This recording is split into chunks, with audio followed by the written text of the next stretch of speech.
예, 안녕하십니까. 예, 마지막 시간입니다. 예, 7번째 승리라는 제목 가지고 이야기 나누겠습니다. 기도하고 시작하겠습니다. 하나님 아버지, 우리 신앙생활이 멀고 먼 여정입니다. 우리가 그 밑에 그 끝에 승리의 환희가 있음을 고백합니다. 우리가 그것 믿고 달려갑니다.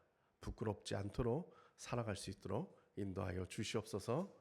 이 시간 함께 할 때 성령께서 함께 인도하여 주시옵고 마음의 깨달음도 저희들에게 허락하여 주시옵소서. 예수님의 이름으로 기도드렸습니다. 아멘. 예, 항상 강의를 준비할 때는 20분에 끝내야지 하면서 30분이 넘어가는 예, 그렇습니다. 마지막입니다. 이 책의 마지막 결론입니다. 부활하신 주님에 대한 이야기를 하는 겁니다. 그 부활을 믿는 우리는 승리의 길을 간다라는 그 얘기를 하는 것이고, 우리가 그 부활한 주님이 없을 때 두려움 가운데 있을 수밖에 없고 무기력 가운데 있을 수밖에 없고, 그걸 극복해 나가는 것이 바로 부활의 신앙이다. 그런 얘기를 하려고 하는 겁니다. 예, 마지막입니다.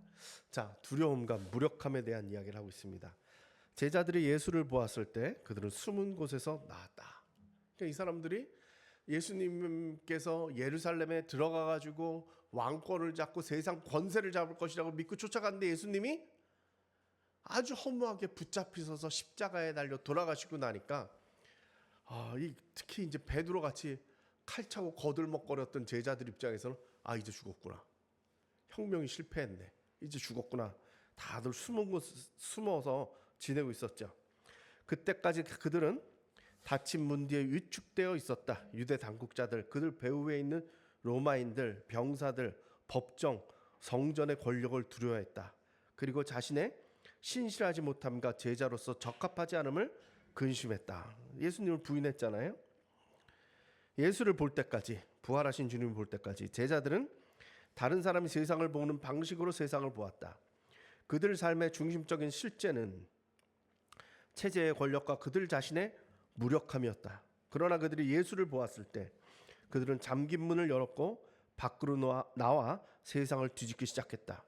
제자들은 회심했다. 그들은 그때 또 다른 실제, 곧 그들을 두려움으로 마비시켰던 실제들보다 더 참되고 더 위대하고 더 강하고 더 어찌할 수 없는 권위를 알았다. 예수께서는 다시 사셨다. 그리고 그분은 주님이셨다. 제자들이 변한 거죠. 우리가 그들을 보니까 그들이 이전에 예수님한테 3년을 같이 다녔잖아요. 저는 이것도 상당히 신기하다고 생각해요. 제가 학교에서 소그룹 과목을 가르치는데, 목사들은 소그룹을 가르치는데, 예수님은 소그룹에 성공을 했냐? 실패했어요. 제가 볼 때는. 나보고 이렇게 3년 동안 먹고 자고 하면서 붙잡고 성경 공부를 시켰으면 12명 다 변화시켰을 것 같아. 정말 이 정도 열정이었으면 내가 사람을 붙잡고 일주일에 한 번씩이 아니라 3년을 먹고 마셨잖아요. 근데 어떻게 이걸 변화를 못 시켜? 예수님은 소그룹에서는 일단 실패하셨어요. 근데 어떻게 성공했어요? 예수님은 한 방이 있었어. 우리한테 없는 한 방이 뭐예요? 부활하셨어요.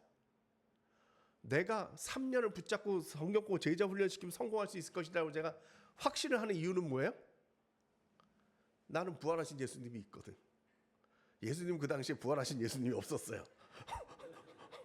그 차이가 있어요. 제가 수업 시간에 가끔씩 하는 얘기예요. 그 차이가 있었어요.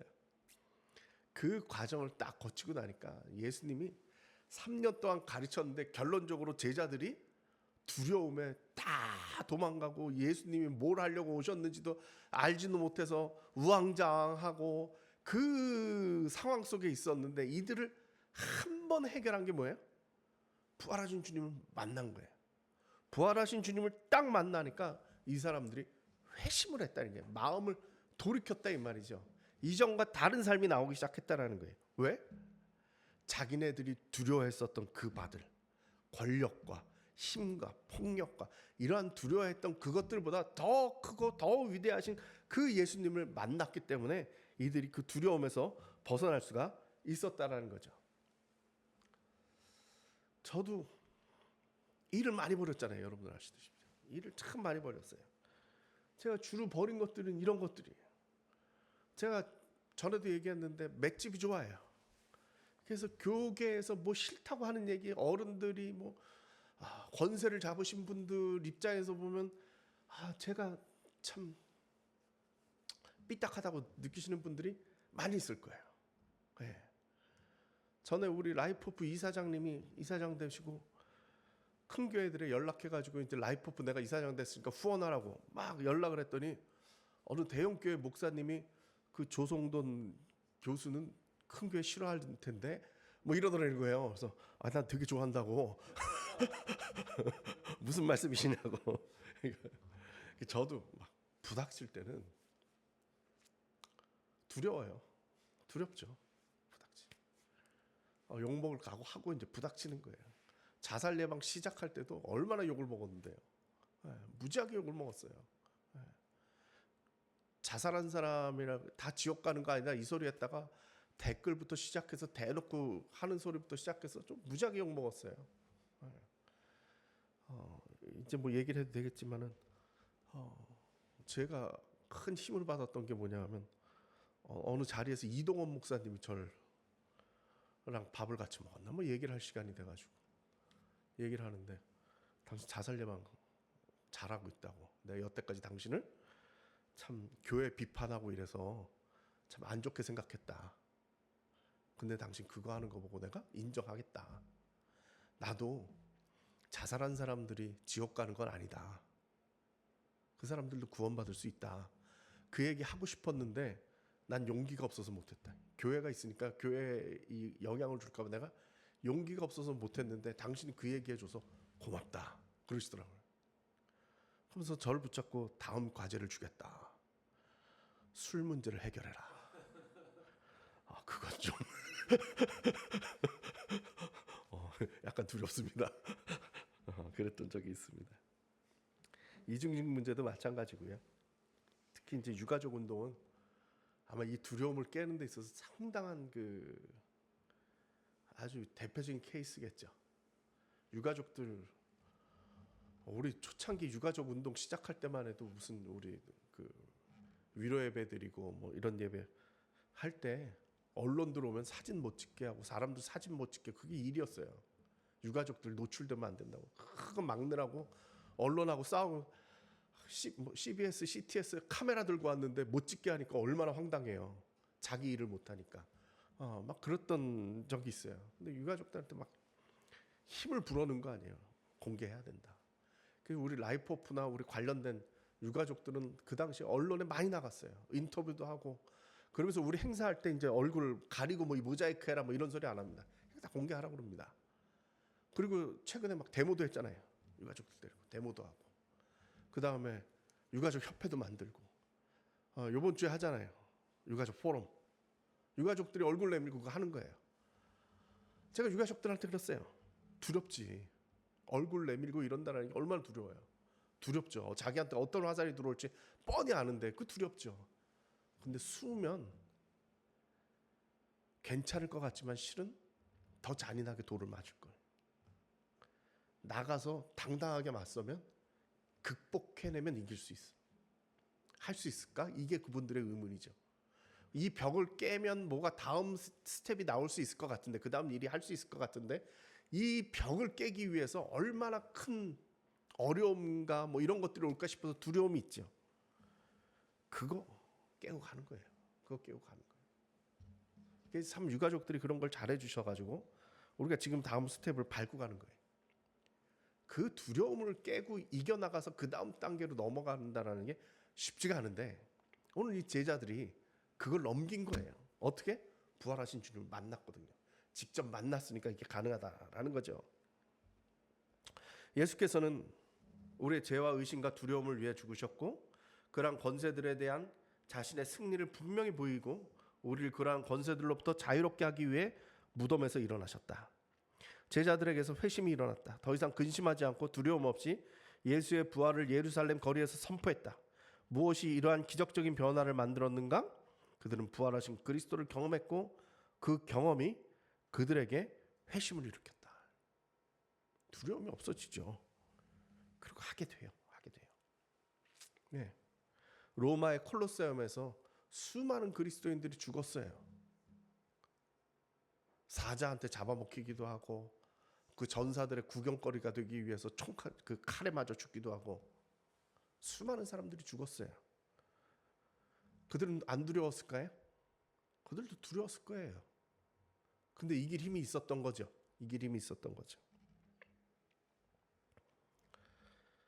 이 당시에 내려오는 편지들을 보면 아들이 아버지한테 쓴 편지가 있어요.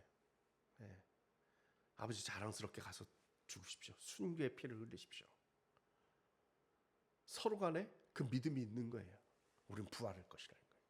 죽음으로써 끝나는 게 아니라 부활할 수 있을 것이라는 그런 이야기를 한 거죠. 3.1 운동도 그런 거 아니겠습니까? 비폭력 운동이라는 게 어떻게 가능했겠습니까? 내가 저기 들이밀면 총칼에 찔리고 정말 맞아서 깨어지고 할 텐데 거기다 디미는 거예요. 내가 감옥 갈 것이고 내가 죽을 수 있다는 걸 알면서도 디밀 수 있어요. 그게 뭐예요? 그 부활에 대한 확신이 있는 거죠. 그리고 승리에 대한 확신이 있는 거죠.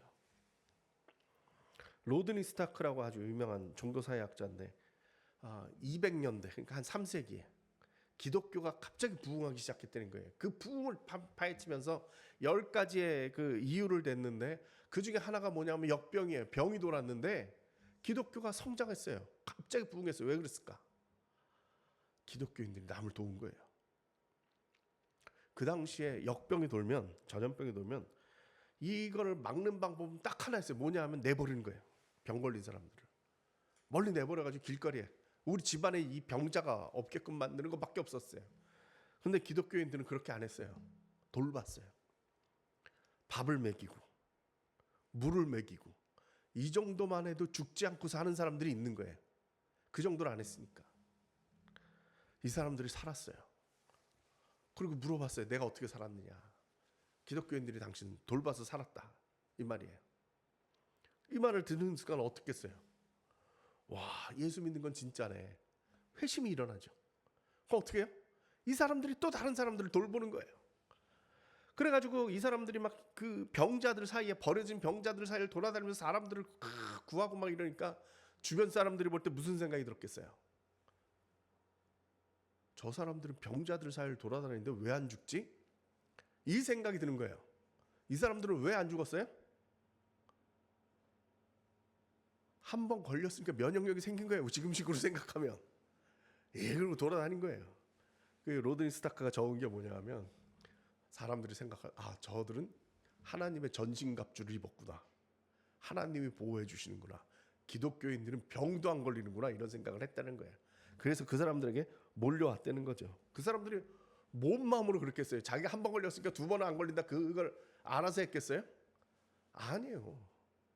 내가 덕분에 살아보니까 회심이 일어나고 그 마음속에 내가 죽어도 부활할 것이다. 내가 죽어도 영생할 것이다. 그 마음이 있으니까 두려움 없이 할 수 있었던 거죠. 그게 바로 예수 믿는다라는 거 아니겠습니까? 예수의 십자가는 우리를 개인적인 죄에서 자유롭게 할 뿐만 아니라 이 세상의 권력에서 해방되게 한다. 그러한 권력들과의 관계로부터 자유롭게 사는 것, 곧 그들로부터 도덕적으로 독립하는 것은 궁극적으로 십자가에 이를 것이다. 십자가는 그러한 자유의 표시이다. 부활은 십자가의 진리를 보증한다. 부활은 단번에 압제의 죽음이 그리스도의 승리 가운데 삼켜졌음을 선언한다. 이 세상에서 가장 큰 공격은 세상을 구원하기 위해 십자가로 기꺼이 가는 사람이다. 그것이 하나님의 고난받는 종의 정치적 입장, 곧 예수 그리스도적 부활로 그 정당성을 입증받은 입장이었다. 막 아멘하고 싶지 않습니까? 무슨 얘기예요? 부활은 십자가를 통해서 나오는데 그 부활이라는 건 뭐냐? 십자가가 실패가 아니라 성공이다. 가는 길이라는 것을 입증한다라는 거예요. 옳다라는 걸 보여준다라는 것이죠. 그래서 하는 게 뭐예요? 이 십자가가 부활이 있으니까, 더 큰 것이 있으니까 세상이 두렵지가 않아요. 권력자들이 두렵지가 않다라는 거예요. 그래서 옳은 일을 할 수 있다 이 말이에요. 그 사람들이 강요하는 거, 이 세상의 질서, 거기에 쫓아가게 만드는 것이 아니라 나만의 질서를 가지게 된다라는 거예요. 우리가 더 큰 게 있으면 예, 두렵지가 않죠.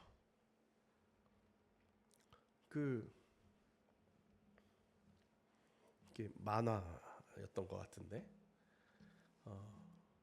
작은 개가 이제 산책을 주인이 작은 개를 데리고 산책을 가는데 큰 개를 만난 거예요. 그랬더니 이 작은 개가 막 짖어요. 막 짖었는데 어쩌다 보니까 주인이 줄을 놓쳤어요. 그래서 얘가 이렇게 탁 돌아보니까 주인이 줄을 놓은 거예요. 그때 얘가 이제 두려운 거죠. 큰일 났다. 그러니까 빨리 돌아가지고 줄을 주인 손에 쥐어주더라고. 그리고 돌아가서 다시 또 짖는 거예요. 내 뒤에 누가 있으면 겁이 없죠. 겁이 없는 거예요. 저는 한때 그런 고민을 했어요. 뭐냐면 거짓말 안 하고 살 수 없을까? 그 고민을 했어요. 내가 이렇게 거짓말이라고 할 때까지 있나? 그냥 핑계를 자꾸 이제 대게 되잖아요. 직장 생활을 하다 보니까 핑계를 대게 되더라고요. 근데 그 모습이 제가 싫은 거예요. 내 자신을 내가 볼 때 그게 싫은 거예요. 그래서 하나님, 내가 거짓말 안 하고 살게 해주세요. 무지하게 기도를 했어요. 그랬더니 어느 날 깨닫게 해주시더라고. 뭘 깨달았느냐 하면 내가 힘이 있으면 거짓말 안 하겠구나. 내가 힘이 있으면. 내가 지금 거짓말하는 이유는 지금 혼날까봐, 징계당할까봐, 뭘 어떻게 될까봐. 그래서 자꾸 거짓말하더라고요. 그래서 내가 그 다음부터 인생을 당당하게 살자. 힘을 가진 거죠. 나 스스로한테 진짜 권력을 가진 게 아니고 나 스스로에게 힘을 가진 거죠. 그 거짓말 안 해도 되더라고요. 그래서 난 하나님한테 그 응답 받았어요. 거짓말 안 하고 살 수 있게끔. 저는 부활의 신앙이라는 건 그런 것 같아요. 둘러댈 필요 없어요. 왜? 나한테 든든한 분이 계시잖아요. 삶에 대한 예수의 주되심에 근거하여 행동할 때마다 우리는 형제자매 화해하고 경제체제에 통제당하기를 거부하고 국가의 절대적 권위를 부인하고 두려움을 넘어서는 그리스도의 자유를 주장하고 인종, 계급, 성의 벽을 무너뜨리고 원수를 사랑하고 가난한 자들과 함께 서고 평화를 위해 행동함으로써 국가들의 폭력에 저항한다. 바로 세상에서 그리스도의 승리를 증명하는 것이다. 이게 승리예요. 세상에 대해서 우리가 승리한다는 개념은 바로 이거예요. 우리는 그보다 더 높은 것이 있으니까. 이것 때문에 그리스도인들은 수많은 박해를 당했어요. 로마 시대 때 절대 권력자인 황제가 신이라고 그랬는데 거기에 무릎 꿇지 않은 거예요. 그래서 수많은 박해를 당했어요. 그럼에도 불구하고 우리는 알고 있어요. 그들이 승리자죠. 그 박해를 당했던 자들이 승리자고 로마 제국이 아니라 교회가 지금 우리들에게 전해져지고 있다라는 겁니다. 이게 7장까지의 결론이고요. 전체적으로 그냥 이 회심이라는 말을 좀 보태보고 싶어서 한 말씀 드리도록 하겠습니다. 회심, 그러면 우리가 이례적 회심만 생각할 때가 많이 있습니다. 단 한 번에. 대표적인 인물이 바울입니다. 다메섹 도상에서 예수님을 만나고 회가닥했잖아요. 그리고 흔들리질 않았어요. 그래서 이분은 거기서 이름을 바꿨어요. 원래 이름이 뭐예요? 사울이잖아요. 바울로 바꿨어요. 그래서 독일어 그 쓰는 속담 중에 하나가 사울루스 파울루스 이런 게 있어요. 무슨 얘기냐? 사울이 바울 되듯이 뭔가 확 변했다 이 말이에요. 그래서 뭔가 확 변하면 사울루스 파울루스 이런 말을 써요. 그 정도로 변화가 있다는 거예요. 근데 꼭 그런 사람만 있는 건 아니죠. 계속적인 회심을 하는 사람들이 있어요. 대표적인 인물이 야곱이죠. 베델에서 하나님을 만났어요. 사닥다리가 오르락내리락 하는 걸 만났어요. 대단한 일이죠. 하나님을 이렇게 만났는데. 그래서 거기서 돌베개를 가져다가 단을 쌓고 그것을 베델이라. 하나님의 집이다. 벳이라는 게 하나님이에요. 집이에요. 하나님의 집이다. 이곳에서 내가 하나님이 거주하신다. 하나님의 집이다. 이러고 했어. 그리고 이 사람이 바르게 살았느냐? 별로 그렇지 못했어요. 또 흥청망청 살다가 위기를 만나죠. 형을 만나야 되는 거예요. 에서를 만나야 되는 거죠. 그 밤에 야복 강가에서 천사와 씨름을 하잖아요. 그 천사를 이겼어요. 독한 사람이죠. 예. 그 심성이 전 변하지 않은 것 같아요. 그 붙잡고서 싸워가지고 이겼으니까. 그래서 천사가 하면서 네 이름이 이제 야곱이 아니라 이스라엘이다. 이게 중요한 거예요. 이름이 변하는 거예요. 사울루스 파울루스 하든지 야곱이 이스라엘이 되는지 그게 뭐예요? 정체성이 변했다는 얘기예요. 다른 사람이다 이 말이죠. 회심을 또 경험했어요. 근데 저는 회심이 한 번 더 있다 생각해요. 여러 번 있어요. 야곱 같은 여러 곳이 있는데 대표적인 세 군데다 저 생각하는데 마지막 그 뭐냐? 그 자기 그 자식을 달라고 그러잖아요. 누가 그 요셉이 예, 형제들 다 데려라. 막내는 빼놓고 하는데 막내 그러니까 그 요셉의 자기의 그 진짜 동생이잖아요. 거기는 예, 예, 베냐민. 그러니까 그걸 데려오라. 그러니까 야곱 입장에서는 자기가 사랑하는 아내의 두 아들 요셉과 베냐민인데 요셉은 잃어버렸는데 베냐민까지 잃어버릴 것 같아가지고 이걸 어떡하나 싶다가 그래도 살아야지 어떻게 싶어서 보내는 거 아니에요. 그러면서 이 얘기를 해요. 내가 자식을 잃게 되면 이르리라. 야곱은 저렇게 놓은 적이 없어요. 자기가 원하는 건 쟁취하는 사람이에요. 형의 발뒤꿈치를 잡고 장자권을 빼앗고 라반 삼촌한테서 사기를 쳐가지고 그 동물 가축을 다 얻어내고 천사와 씨름해가지고 자기가 이겨가지고 환도뼈가 부러지더라도 천사를 붙잡고 늘어지고 이게 자기가 원하는 건 이루는 사람이에요. 그런데 말년에 깨닫는 거예요. 내가 자식을 잃으면 이르리라. 내 뜻이 아니라 하나님 뜻대로 살겠다. 그 회심을 일으키는 거죠. 회심은 이례적 회심을 경험하는 사람이 있어요. 확 뜨거운 경험을 해가지고 이전의 삶과는 완전히 다른 사람은 저는 별로 안 좋아합니다만 예.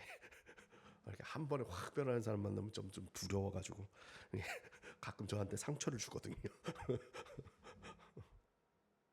근데 어떤 사람들은 평생 예전에 제가 말은 이렇게 하지만 예전에 우리 어렸을 때는 간증하라 그러면 다 1번이었어요.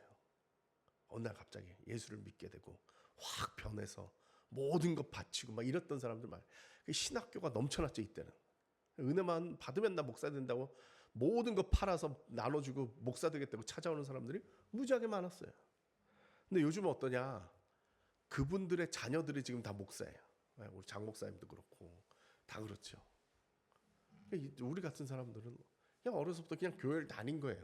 무슨 뚜렷한 계기가 있어가 아니라 그냥 엄마 따라 교회 다니기 시작해가지고 쭉 그 안에서 자랐으니까 어느 날 특별한 회심이라는 게 없어요. 근데 저 야곱과 같이 순간순간 만나서 하나님을 만나고 회심하고 변화받고 그런 일들이 있지요. 회심에도 단계들이 있어요. 구원받는 회심의 사건도 있고 내가 하나님의 자녀라는 그 확신을 갖는 그러한 그 회심의 자리도 있고 내가 세상을 보는 눈이 바뀌는 것도 있어요. 아, 내가 예수 믿고 나 하나 구원받고 어떻게 가겠다 하던 것에서 세상에 대한 책임성, 사회적 책임성을 갖는 것도 있고요. 그리고 인생에 대한 가치관이 변하는 회심도 있어요. 저는 교육을 시키는 사람이니까 어제도 그런 얘기를 들었는데 평신도 과정 수업이 있는데 한 분이 그러시더라고요. 난 여기 와서 변했어요. 회심했어요. 이전에 내가 교회에서 배웠던 내용하고 여기랑 달라요. 내가 깨닫고 보니까 세상이 달라요. 사회적 목회 과정도 참 재밌습니다. 우리 집사님 한 분이 계신데 그분도 사업 내내 하시던 분이 선교사 갈 거다 신학교에서 뭘 배울까 그러더니 누가 이제 옆에서 조성동 교수한테 가가지고 사회적 목회 해라 이래가지고 모두 모르고 오시는 분이에요. 뭐 여기서 뭘 가르치는지도 모르고 아는 사촌 형님이 가르니까 그냥 온 분이 있는데 여기서 깨달았더니 확 변했다는 거죠. 저는 이와 같이 회심이라는 건 계속적인 변화인 것 같아요. 개인 구원에서부터 사회적 책임에 이르기까지 아마 짐 월리스는 그 얘기를 하고 있는 것 같습니다. 그곳에서 머물지 말고 또 다른 회심, 또 다른 회심. 하나님께서 원하시는 바를 향해서 계속적으로 나아가는 야곱과 같은 회심을 우리들에게 요구하는 게 아닌가 싶습니다. 그런 의미에서 우리들은 계속적으로 개혁을 해야 된다. 에클레시아 잼퍼 레포르만다 에스트는 라틴어입니다. 교회는 항상 개혁되어야 한다. 머물러 있으면 안 됩니다. 계속적으로 변화돼야 됩니다.